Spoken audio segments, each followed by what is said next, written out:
ओम नमः शिवाय। श्री महापुराण रुद्र संहिता पार्वती खंड अध्याय 52 हिमालयનું ગૌરવ।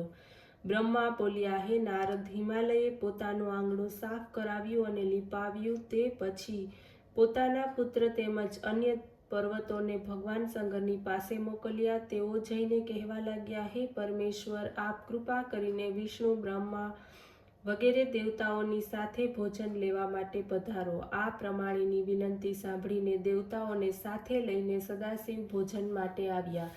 ત્યારે હિમાલયે આવેલા દેવતાઓ તેમજ ભગવાન શંકરનો આદર સત્કાર કર્યો, ભોજન માટે બેસાડ્યા, અનેક પ્રકારના ભોજન પીરસીને બધાને ભોજન લેવાને માટે પ્રાર્થના કરી।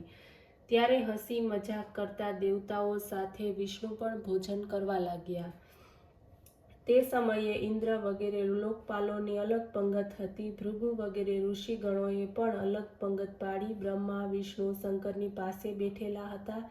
હે નારદ, બધા જ જાનૈયાઓએ તૃપ્તિપર્યંત ભોજન કર્યું પછી આચમન વગેરે લઈ પોતપોતાના વિશ્રામ સ્થાને તેઓ ચાલ્યા ગયા। ત્યાર પછી મેનાની આજ્ઞા લઈને નગરની સ્ત્રીઓ શિવની મેનાના નિવાસ ગૃહમાં રહેવા માટે કહેવા લાગી। ત્યારે નિવાસ ભવન તરફ જોવા લાગ્યા। ત્યાં સેંકડો રત્નોના દીપકો ઝગમગી રહ્યા હતા, તેમજ રત્ન જડિત પાત્રો મૂકેલા હતા। રત્ન જડિત દર્પણ હતું, જગ્યાએ જગ્યાએ મણિયુક્ત જડેલા હતા। તેના પરિણામે શોભા નિખરી રહી હતી। શ્વેત ચામરોથી શણગારેલું તે સ્થાન હતું। મુક્તા મણિઓની માળાઓથી તે શોભતું હતું। અનેક પ્રકારના સુગંધિત દ્રવ્યો વડે તે સ્થાન સુગંધવાળું હતું। તેમાં મહાન પ્રકાશ પડતો હતો। પુષ્પોની શૈયાથી તે યુક્ત હતું। અનેક પ્રકારના ચિત્ર વિચિત્ર પદાર્થો વડે યુક્ત રત્નોના ચાર વડે રસેલ શ્રેષ્ઠ હારયુક્ત આ સ્થાન વિશ્વકર્મા દ્વારા બનાવવામાં આવ્યું હતું। દેવોના સ્થાનો નિર્માણ કરવામાં આવ્યા હતા। એક સ્થળ બ્રહ્મલોક હતું તો બીજા સ્થળે લોકપાલ દેવતાઓનું સ્થાન। એક સ્થળે મનોહર કૈલાસ હતું તો બીજા સ્થળે ઇન્દ્રભવન, કોઈ એક સ્થળે શિવલોક બનાવ્યું હતું। મહેશ્વર આ રીતનું ઘર તથા આશ્ચર્યને જોઈને પર્વતરાજ હિમાલયની પ્રશંસા તેઓ કરવા લાગ્યા। ત્યાં અત્યંત રમણીય રત્ન જડિત ઉત્તમ પલંગ પર લીલાપૂર્વક પ્રસન્નતાથી પરમેશ્વર બિરાજ્યા હતા। હે નારદ, તે રાત્રિ તો આ પ્રમાણે વીતી ગઈ। જ્યારે સવારનો સમય થયો ત્યારે અનેક પ્રકારના વાજા વાગવા લાગ્યા। સાનંદ સર્વ પોતપોતાની સવારીઓની સજાવીને કૈલાસ તરફ જવાની તૈયારીમાં લાગી ગયા। ત્યારે ભગવાન શંકરની પાસે શ્રી વિષ્ણુએ ધર્મને મોકલ્યો। ધર્મ જઈને સદાશિવને પ્રાર્થના કરવા લાગ્યો કે હે દયાળુ પરમેશ્વર, કૃપા કરીને આપ જાનીવાસે પધારો। દેવતાગણ આપની રાહ જોઈ રહ્યા છે। આટલું સાંભળતા જ સદાશિવ ધર્મને કહેવા લાગ્યા કે હે ધર્મદેવ, તમે જાઓ, હું હમણાં આવું। આમ કહીને તેમને વિદાય કર્યા અને પોતાના મનમાં જવાની ઈચ્છા કરવા લાગ્યા। નગરની સ્ત્રીઓએ જ્યારે ખબર પડી ત્યારે તે બધી સ્ત્રીઓ ત્યાં આવી મંગલ ગીતો ગાવા લાગી।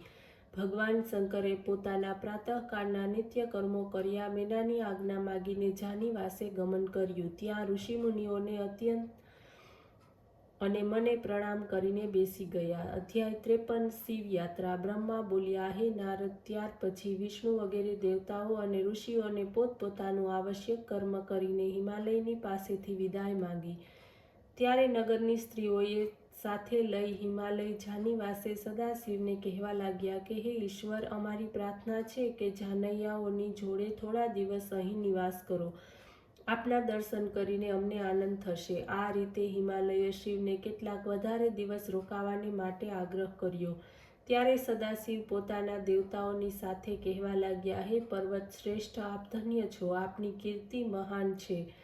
તમે ધર્મમૂર્તિ છો। ત્રણેય લોકમાં તમારા સમાન કોઈ નથી। દેવતાઓએ કહ્યું કે તમારા બારણે ભગવાન શંકર પોતાના દાસોની સાથે પધાર્યા છે, તેમજ સર્વ રીતે પૂજીને પ્રસન્ન કર્યા છે, તેથી તમે ધન્ય છો।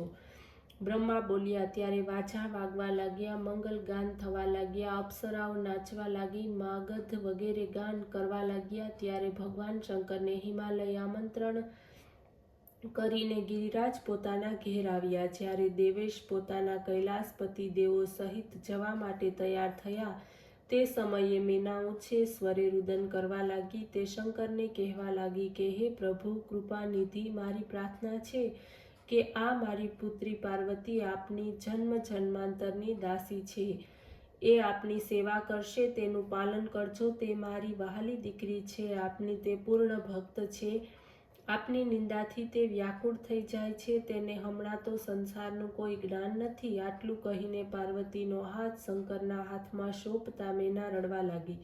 ત્યારે ભગવાન શંકરે આ બાબતમાં ઘણું સમજાવ્યા. ત્યારબાદ મેના તથા હિમાલયની આજ્ઞા લઈને તેઓ જવા માટે તૈયાર થયા. ઓમ નમઃ શિવાય.